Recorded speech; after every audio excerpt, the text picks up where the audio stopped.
Good morning students. जैसा कि हमने कल लास्ट लेसन आपके सामने उसकी स्टोरी बताई थी, उसको समझाया था और आशा करते हैं कि आपने समझ लिया होगा।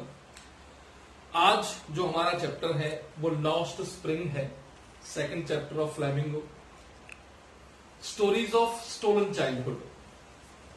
एनीस जंग ने इस चैप्टर को लिखा है, खोए हुए बचपन की कहानियां। लॉस्ट स्प्रिंग, जैसा कि इसका नाम है, इसके टाइटल से आप समझिए कि मनुष्य के जीवन में स्प्रिंग, बचपन की जो हमारी अवस्था होती है उसको कहा जाता है। और चैप्टर का नाम है लॉस्ट स्प्रिंग। इसका मतलब खोया हुआ बचपन, कहानियां ऐसे बचपन की जो खो गया, गुम हो गया, जो शोषित हुआ, शोषण में रहा, बाल श्रम में रहा, चाइल्ड लेबर हम इसे कह सकते हैं। इस चैप्टर में थीम नहीं है, इस चैप्टर को आप बैकग्राउंड दे सकते हैं, क्योंकि इस चैप्टर में जो राइटर है Anees Jung, she analyses the grinding poverty and traditions which condemn these children to the life of exploitation.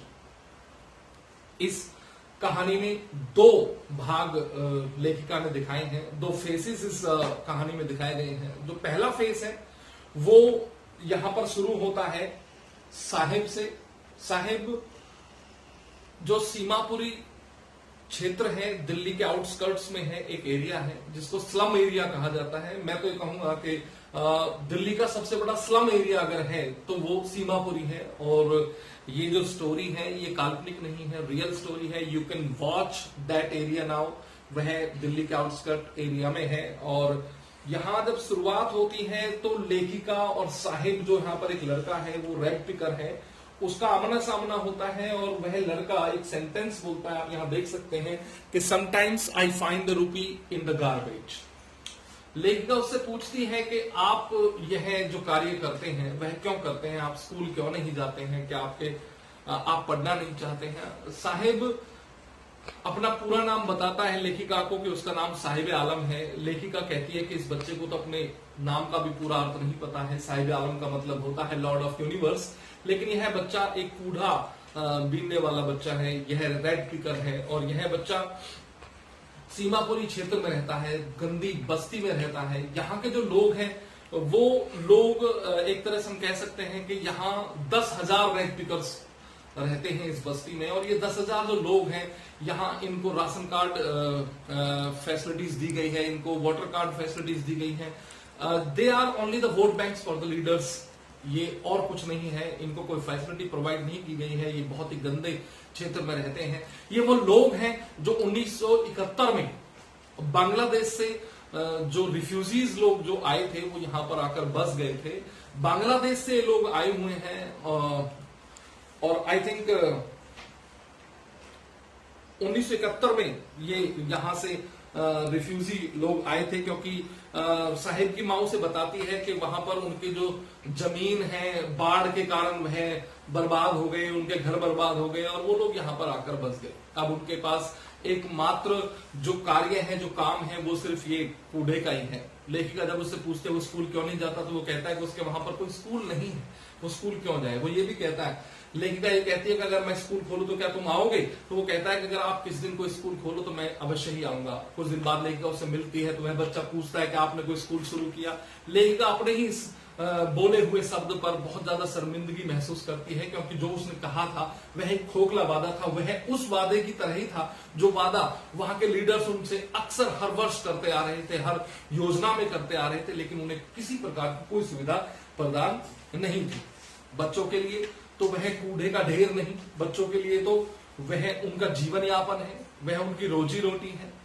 शायद के पास पहनने के लिए जूते नहीं है, वह सारे ही बच्चे वहां नंगे पैर दौड़ते रहते हैं। लेकिन उनसे पूछती भी है कि आपके पास जूते नहीं है, क्या आप पहनते नहीं है। तो वो कहते हैं कि हमारे पास है नहीं, और हमारी माताजी जो हैं वो हमें नहीं देती हैं, जूतों को अलमीरा में रखती है, कहीं वो हम उनको मतलब वो पुराने ना हो जाएं। लेकिन वो है अपनी पॉवर्टी को छिपाने की कोशिश कर रहा था। वास्तव में तो उनके पास कोई जूते थे ही नहीं। साहिब की कहानी यहां पर आगे चलती है। एक ग्राइंडिंग पॉवर्टी की सिचुएशन यहां पर लेखिका दिखाती है।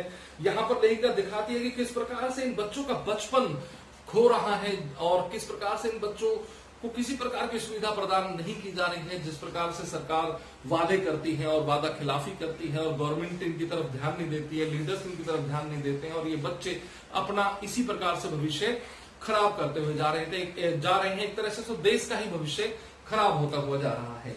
अगर हम बात करते हैं इसके सेकंड फेज में, तो सेकंड फेज यहां जब शुरू होता है तो इसमें लिखा हुआ है I want to drive a car.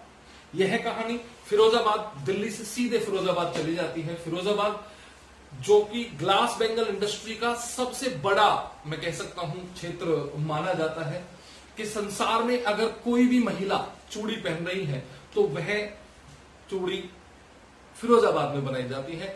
Mukesh वहीं का रहने वाला है। वहां पर 20,000 लोग लगभग इस बस्ती में रहते हैं, स्लम बस्ती में रहते हैं और चूड़ी बनाने का काम करते हैं, चूड़ी के कारखाने में काम करते हैं। ये लोग डिंजी सेल्स में काम करते हैं, ये लोग अंधेरी सेल्स में काम करते हैं और जहां पर रोशनी की बहुत ज्यादा कमी होती है। और यही कारण है कि वो जवान होते होते या जवान होने से पहले, हम ये कह सकते हैं, या अधेड़ उम्र में आने से भी पहले उनकी आईसाइट चली जाती है, आंखों की रोशनी चली जाती है, क्योंकि ये अंधेरे में काम करते हैं। दे ग्लूड टू द डार्क।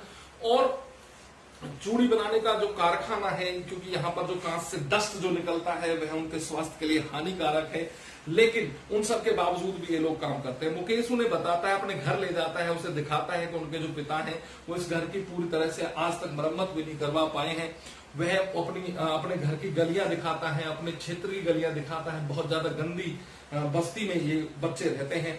लेखिका वहां पर उन लोगों से कहती भी है कि वो आवाज क्यों नहीं उठाते हैं, वो अपने इस शोषण के खिलाफ आवाज क्यों नहीं उठाते हैं। लेकिन वो लोग कहते हैं कि जो बिचौलिए हैं, जो साहूकार हैं, जो मिडलमैन, जितने भी लोग यहाँ पर हैं, जो इंस्पेक्टर्स हैं, जो पुलिस हैं, वो सभी उनका शोषण करते हैं और सभी एक दूसरे से जुड़े हुए हैं।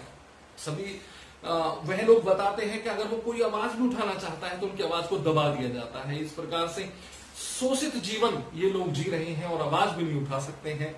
लेखिका ने इस चैप्टर के माध्यम से ये बताया है कि गवर्नमेंट इनको वोट बैंक ना समझे, गवर्नमेंट इन्हें सुविधाएं प्रदान करे, गवर्नमेंट ये देखे कि किस प्रकार का शोषण इनके साथ चल रहा है। यही कारण है कि लेखिका ने स्टार्टिंग में ही ये बता दिया था कि अपने जो टाइटल इसने रखा, लेखिका ने वो लॉस्ट स्प्रिंग इसलिए रखा था कि ये खोए हुए उन बचपन की कहानियां हैं जो बच्चे जिन्हें जो सुविधाएं प्रदान होनी चाहिए, शिक्षा की सुविधा हो, स्वास्थ्य की सुविधा हो, स्वच्छ जल की सुविधा हो, स्वच्छ वातावरण की सुविधा हो, इस प्रकार की कोई सुविधा इन बच्चों को प्रदान नहीं की जा रही है। और यही कहानी इसमें दिखाई गई है। और बैकग्राउंड में दोबारा से इसका बता देता हूं कि here she analyzes the grinding poverty and traditions which contain these children to a life of exploitation. Thank you.